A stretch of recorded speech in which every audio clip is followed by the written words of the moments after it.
Hello, everybody. Scott Golden here with the NWA Power Review for the 14th of June 2022. Opening with Bully Ray coming down to the ring, shakes hands with the announcers, and Velvet Sky basically says she was shocked that Bully Ray snuck up on her. And then Bully asks the fans to chant NWA.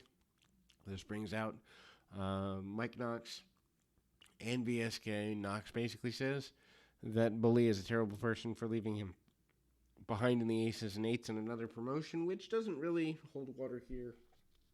Bully apologizes.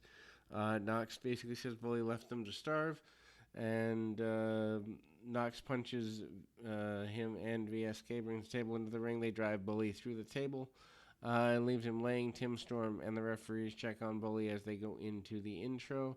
Trevor Murdoch cuts a promo with asking people to give to their local food bank. And then Russ Freeman says his big brother's coming around to get rid of Murdoch, and then basically says he gets hit with a big boot, but Murdoch hits him with a pop-up spine buster. Not quite sure where this is going. Matt Cardona and Chelsea Green are up next with May Valentine backstage. Cardona talks about how they were forced to give up the title and they are the real world heavyweight champion of the NWA. They're trusting Billy Corgan until they come back. He claims that Corgan had said something in the ring that no one else knows, but they aren't going to forget. Luke Hawx is backstage, talks about disrespect to the Fixers, and attacked PJ Hawx and Homicide at NWA Always Ready.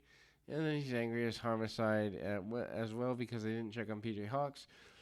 Promo's a bit confusing, and then he claimed Homicide went to help the Mortons and ignored Hawk's family. And it's kind of a discombobulated whole deal here. Taya Valkyrie defeats Taryn Tyrell. This isn't bad. It's also not great. Not the best of showings for Valkyrie. Tyrell comes out with a cup of water and tells her to stay in the corner while she places her and basically pleads with it like a pet. Tyrell is then is angry and also angry that Valkyrie's skirt is larger than hers. Valkyrie responds by kicking her and stomping her in the corner. Valkyrie then puts Tyrell on the middle rope and hits a sliding German suplex. Tyrell then tries to run around the ring, but manages to stomp on Valkyrie as she's getting back into the ring. Tyrell then does a camel clutch. Valkyrie fights it off and drives her back into the corner. Tyrell screams, but then she needs to hydrate. Valkyrie then hits a drop toe hold and a curve stomp. Tyrell hit a cutter before giving into the crossbody block, but Valkyrie catches her and hits the road to Valhalla to get the win. Kylan King promises backstage with May Valentine that she is in fact going to win the Women's Championship from Camille. Strictly Business, Tom Latimer, and Chris Adonis defeat the Cardonas, Mike Knox and BSK. Strictly Business is back together at least for one night. Strictly Business is in control. Latimer and Knox lock up, and then the match gets started. Knox and Latimer hit shoulder blocks. Joe Galli calls him by the nickname the Maniacal King and All Evil.